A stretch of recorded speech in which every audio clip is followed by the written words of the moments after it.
Bitch, what the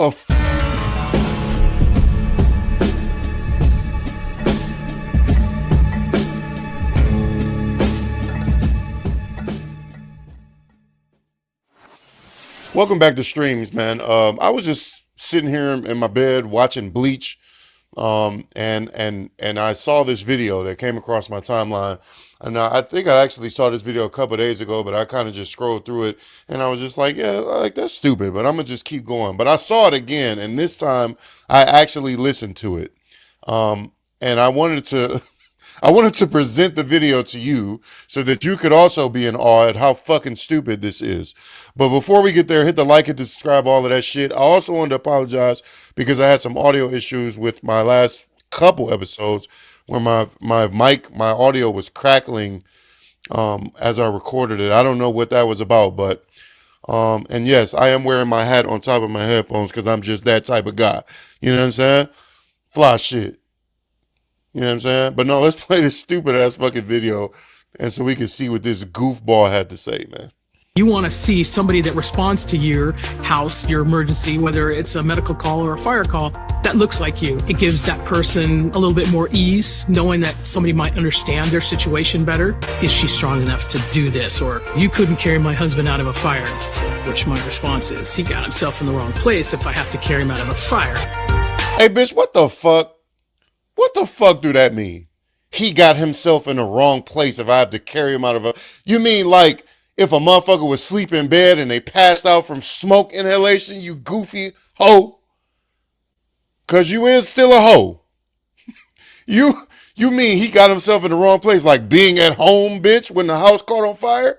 What's a wrong place to be somewhere where you need to be rescued? Tragedy doesn't know convenience. If a fire happens while I'm making a fucking peanut butter and jelly sandwich and I collapse because there's too much smoke going into my lungs, I'm going to need a firefighter who's competent and strong enough to carry me out of this motherfucking house.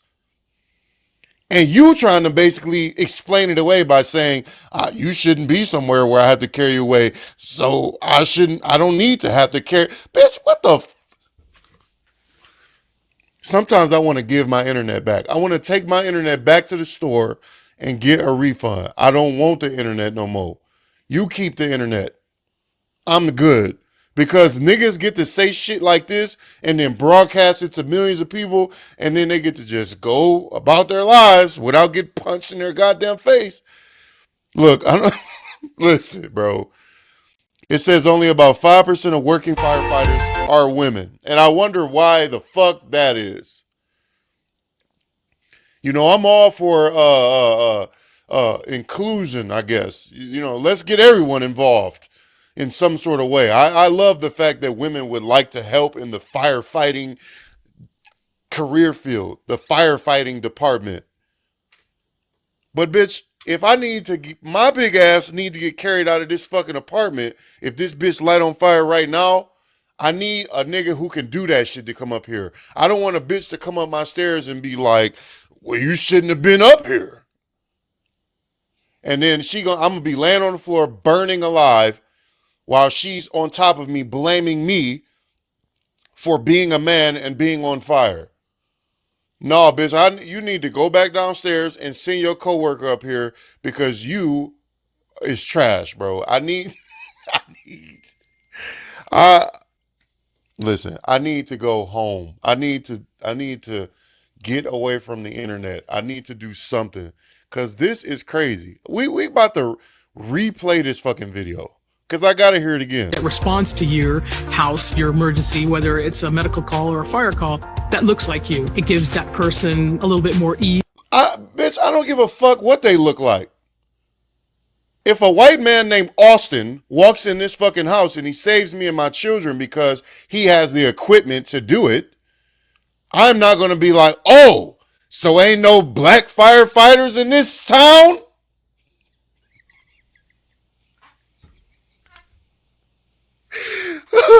As Austin is patting my leg because I'm burning from head to toe and he's trying to put them bitches out, here I am on the floor. Oh, so they didn't have no black firefighters today, huh? What the fuck are we talking about? How the fuck did wokeness get into emergency work? When it comes to police, I can understand the need for you wanting your neighborhood to be policed by someone that looks like you, because the police have to interact with people. Their culture comes into interactions with police. If you are not from a place and you're interacting with a group of people, a culture, a town, a city full of people that all kind of behave and grew up the same way, and this neighborhood is a certain type of neighborhood, or, you know, I need the police to kind of understand the lay of the land. If you don't understand the lay of the land, how can you patrol that land? But I think fires work a little bit fucking differently, bitch. Fires are universally hot. I've never touched a fire and it wasn't hot. I've never touched a fire and it was cold. All I need is a firefighter that know how to get that hot to go down. All I need is a firefighter that know how to put water on fire. Police is a lot more nuanced, you know, and then, you know, there's a such thing as racism or whatever, you know, some sort of, what's the word? Biases or even like prejudice being in the firefighter department, because there's plenty stories of like countless stories of firefighters not saving black people because they're racist. But that isn't I need the firefighter to look like me issue. That's just a human issue. I need you to not be a piece of shit being hired in a job where your job is to save people and you take an oath to do it. I don't need you to look like me though. I'm good. If this nigga is a better firefighter and his name is Austin and he's from Livonia, I don't give a fuck. Just get my kids out of the bedroom alive. I don't need a fucking Butch Dyke to come upstairs and save me from my house because it makes me feel better. I don't give a fuck about how you look, ho. Are your shoulders large enough to hoist my big ass over those shoulders? That's what I care about. If not, take your stupid ass back home. Give your uniform back to LAFD or whatever. And I want to point out I want to be the only person to point out the fact that arson is in this bitch's last name. Christine Larson. She is the assistant chief of the LA Fire Department. And this is what she had to say when she had the moment to speak. I believe this video is they're probably doing a production, because this lady here on the screen here, she's an actress. So this is probably on the set of a movie and they're probably consulting her. The bitches is too busy in Hollywood or doing interviews and shit. And then you got the fucking city burning down and they don't have no way of handling it.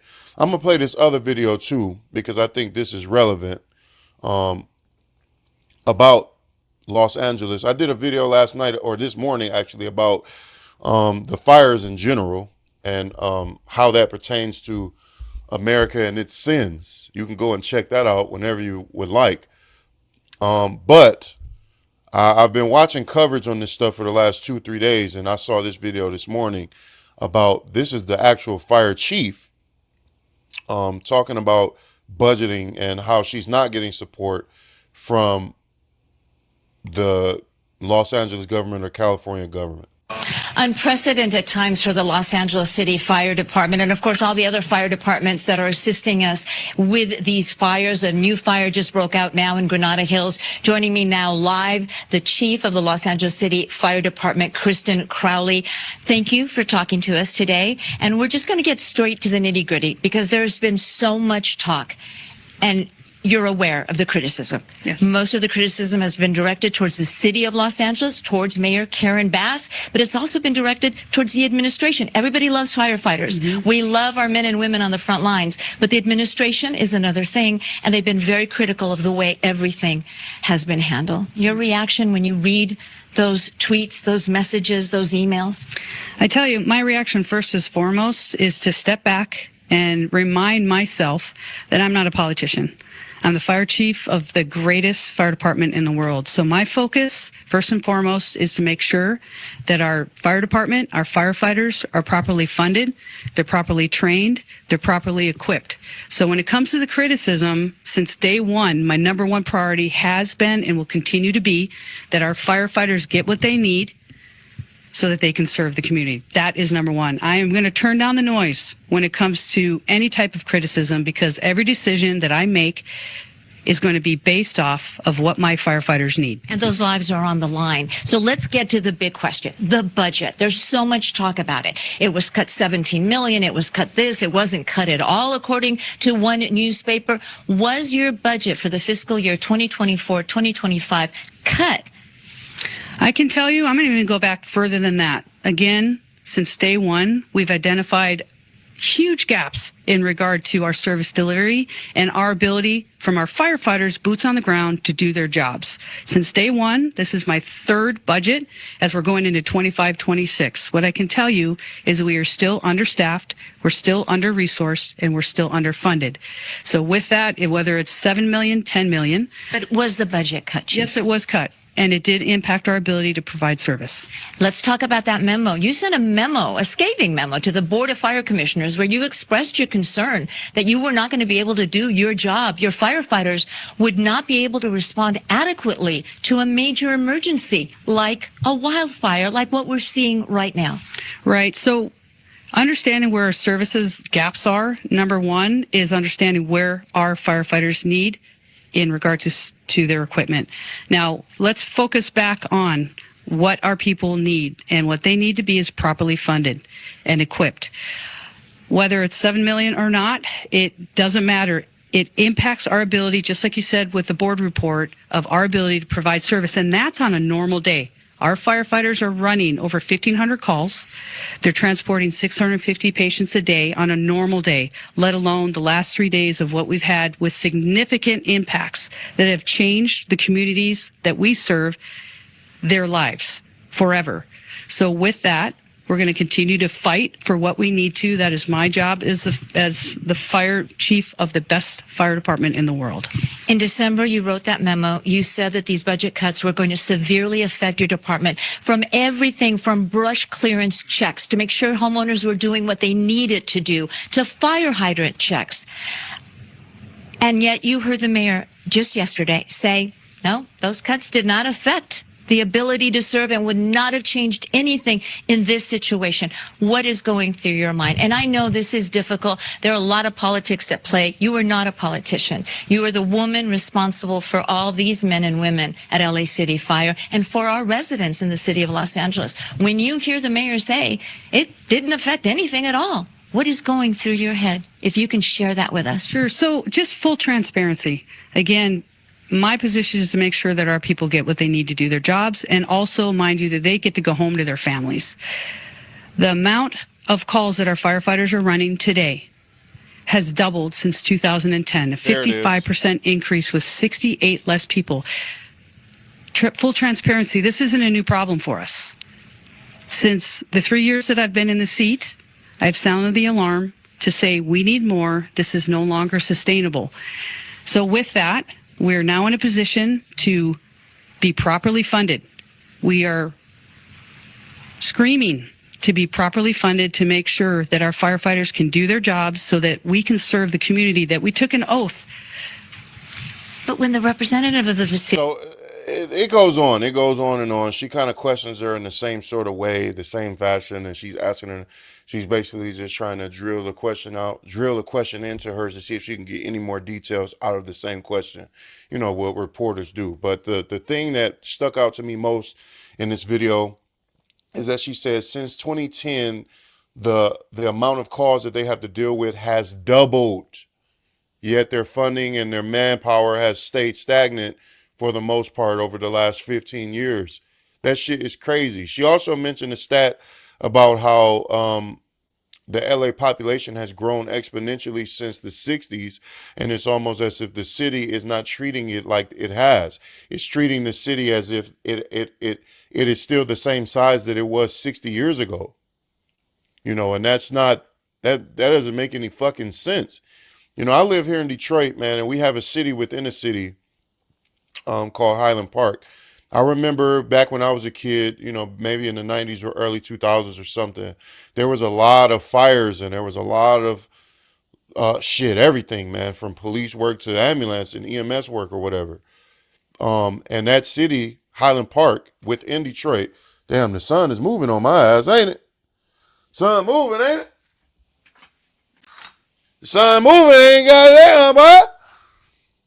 Anyway, the city of Highland Park basically went through a big giant budgeting thing where they didn't have any money to do anything. There was fires galore, there was police work galore, and there was nobody to respond to that shit.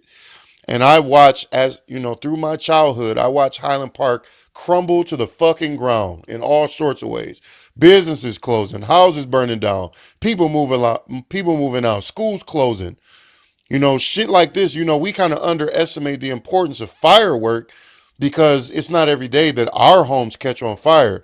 You're more likely to call the police in your lifetime than you are to call the fire department in your lifetime. I've never had a house fire. God forbid, knock on wood. But we kind of underestimate the importance of these things because if you have an underfunded, underserved fire department, then you're opening yourself up for a fucking slew of disasters that cannot be controlled. Case in point, you know, all of these fires that are happening, they're even saying that even more fires are sprouting up today. On the 11th of January 2025, more cases are sprouting up today, or more fires are spreading, and it's not over. And she's standing here saying that basically their budgets were cut. Dog, do you know how big LA is, or the LA County is? It's so big, bro. I've been a couple times, and it's like just sprawling. It's just so much stuff. You know, New York is big in its own way. New York is another scary. I couldn't imagine trying to budget or control a fire department in a city like New York where it's so vertical. But LA has a different problem where it isn't as vertical, but it's horizontal like a motherfucker. LA is big as fuck. I couldn't imagine trying to fight fires all over the place in a place where it's always hot. It's dry. It never rains in Southern California for the most part.